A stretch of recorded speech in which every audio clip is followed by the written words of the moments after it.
अस्सलाम वालेकुम नाज़रीन, क्या हाल है। मैं उम्मीद करता हूँ हम लोग खैर आफियत से होंगे। आप लोगों की आफियत खैर ही मतलूब है।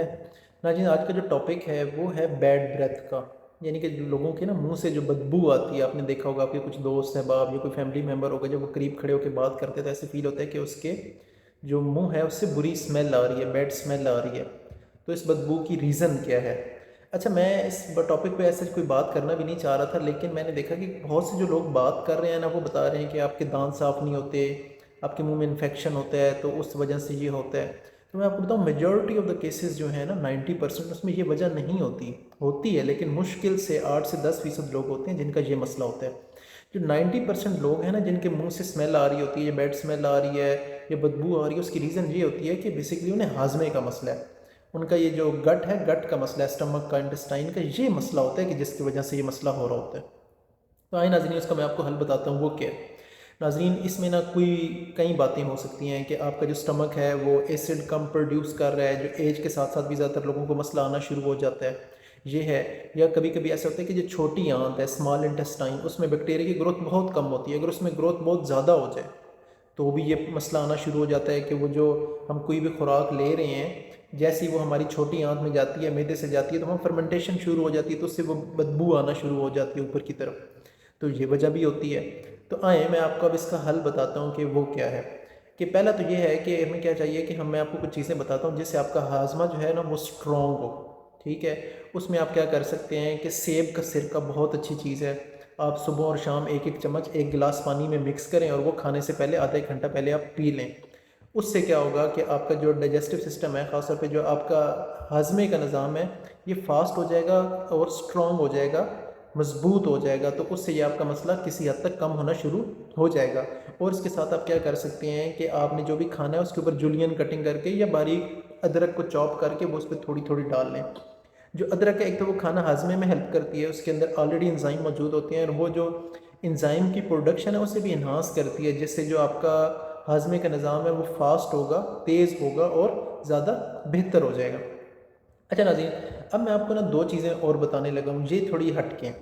एक तो मैं आपको ये एडवाइस करूँगा कि आप जो अचार है, ठीक है, आप अचार ले सकते हैं, लस्सी ले सकते हैं, दही ले सकते हैं। ये क्या होगा कि ये आपकी गुड बैक्टीरिया की ग्रोथ को इन्हांस करेंगे। एक बात ये हो गई। अब जो चीज़ है ना, इस पर आपने बड़ा गौर करना है। अब आपको मैं वो बताने लगा हूँ कि अपने खुराक में फ़ाइबर को ऐड करना है। फ़ाइबर में क्या है? पत्तों वाली सब्जियाँ हैं, दालें हैं। अच्छा, इसबगोल ले सकते हैं, इसबगोल का छिलका है वो आप ले सकते हैं, या जो गंदम का छान होता है वो ले सकते हैं। अब छान जो है रोटी में मिक्स करके ले लें, यानी कि छनी हुई रोटी ना हो आटे की, वो वाली आप रोटी लें, या वैसे आप खाने में मिक्स करके छान ले लें। लेकिन अब आपने ख्याल रखना है कि बाकी चीज़ों को आपने अलहदा करना है, जिस टाइम आपने ये फ़ाइबर वाला लेनी है चीज़ें। ठीक है।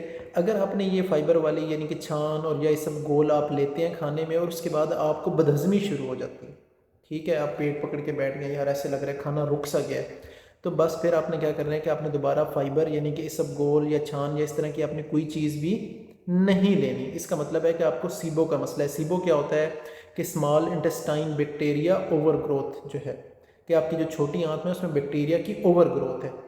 अब आपको मसले का तो पता लग गया कि ये वजह आपको पता लग गई कि अगर आपको फ़ाइबर रास नहीं आ रहा, तो उसका वजह ये है कि आपकी स्मॉल इंटेस्टाइन में, छोटी आंत में बैक्टीरिया की ज़्यादा ग्रोथ है। उसके लिए आप क्या कर सकते हैं? बहुत आसान है, कोई रॉकेट साइंस नहीं है। ओरिगानो, ठीक है। अगर आपको ओरिगानो कहाँ से मिलेगी? आपको कोई भी बड़े मॉल वगैरह हैं वहाँ से मिल जाएगी, बड़ी जो शॉप्स हैं वहाँ से मिल जाएगी। नहीं तो आप पंसार से ले लें। तो वो आपने क्या करना है, मेथी की तरह बस थोड़े से लें, हाथ पे क्रश करें और आप खाने पे डाल लें। अगर आपको ओरिगानो नहीं मिल रही, तो आपको ओरिगानो का अगर ऑयल मिल जाता है, ठीक है, तो वो जो उसके ऊपर कोई रिकमेंडेशन लिखी होगी या जहाँ से आपको लेते हैं कि उसमें लिखा हुआ है कि आपने कितना यूज़ करना है, तो आप इतना उन्हें डेली बेसिस पे ऑयल यूज़ कर लें। ये बड़ी स्ट्रॉन्ग एंटीबायोटिक है, ठीक है। तो उससे क्या होगा कि जो आपकी स्मॉल इंटेस्टाइन में बैक्टीरिया है उसकी डेथ होना शुरू हो जाएगी और आपका मसला रिजॉल्व होगा। और सेकेंडली, ये जो गुड बैक्टीरिया होता है नीचे लार्ज इंटेस्टाइन में, जो उसे कुछ नहीं कहती।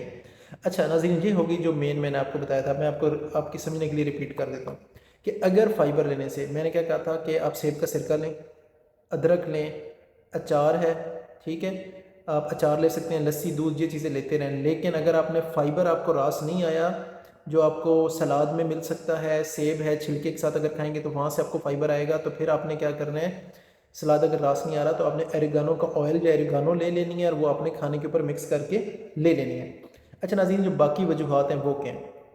एक ये आ जाता है कि आपने कोई भी जो ज़्यादा स्मेल वाली चीज़ें हैं जैसे कि लहसुन है, प्याज है, वो खाया, क्योंकि उसके अंदर सल्फ़र होती है, तो सल्फ़र की भी बिल्कुल गंदे अंडे की तरह की स्मेल आती है।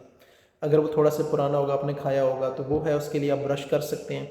सेकेंडली ये है कि अगर आप रेगुलर दांत साफ़ नहीं करते, ठीक है, उस पर टार्टर जम गया है, तो वो बैक्टीरिया की बेसिकली क्या है, बायोफिल्म है, तो उस वजह से भी आपको स्मेल आती है। तो वो आप डॉक्टर से जाके, डेंटिस्ट से जाके क्लीन भी करवा सकते हैं, ठीक है। या अगर आपको कोई कैविटी है तो वो आप वहाँ से जाके साफ़ करवा सकते हैं। हाँ, या आप देखते हैं, अगर आपको लगता है कि आपकी ज़बान पे सफ़ेद सफ़ेद रंग है, तो वो बेसिकली कैंडिडा फंगस है, वो उसकी ग्रोथ है, वो आप रगड़ के ब्रश से साफ़ कर सकते हैं, उससे भी वो हल हो सकती है। अच्छा, इसके अलावा मैंने आपको बता दिया कि दांतों का इन्फेक्शन है या कैंडिडा की जो ग्रोथ है, ये क्लियर कर सकते हैं। और ऐसा कोई जो मेजर रीज़न है वो नहीं, बेसिक जो 90% केसेस में होता है वो मैंने आपको बता दिया, स्टमक का इशू है। बाकी ये जो मैंने आपको कुछ चीज़ें बता दी, हाँ, और सबसे इंपॉर्टेंट चीज़, चीनी वाली चीज़ें, इन्हें आपने अवॉइड, लाजमी अवॉइड करना है। क्यों? जो बैक्टीरिया है ना, ये फंगस की भी बहुत अच्छी खुराक है, कैंडिडा की भी बहुत अच्छी खुराक है, और बैक्टीरिया की भी बहुत अच्छी खुराक है। तो अगर आप ये चीज़ें खा रहे हैं और वो आपके दांतों में उनके रेजिड्यूज रह रहे हैं, तो बैक्टीरिया की ग्रोथ बड़ी स्पीड अप होगी। और सेकेंडली, ये अगर आप ये वाली चीज़ खा रहे हैं, तो आपके जो गट के अंदर बैक्टीरिया और फंगस है, वो भी ग्रोथ बहुत ज़्यादा होगी। तो जब तक आपका ये मसला हल नहीं होता, आप चीनी और ये वाली चीज़ें जो हैं इन्हें छोड़ दें। नाज़रीन, मैं उम्मीद करता हूँ कि आज का सेशन आपके लिए नहायत फ़ायदेमंद रहा होगा। किसी किस्म का कोई सवाल हो तो आप कमेंट बॉक्स में पूछ सकते हैं। अपने उस समर गुंदर को इजाज़त दें। अल्लाह हाफिज़।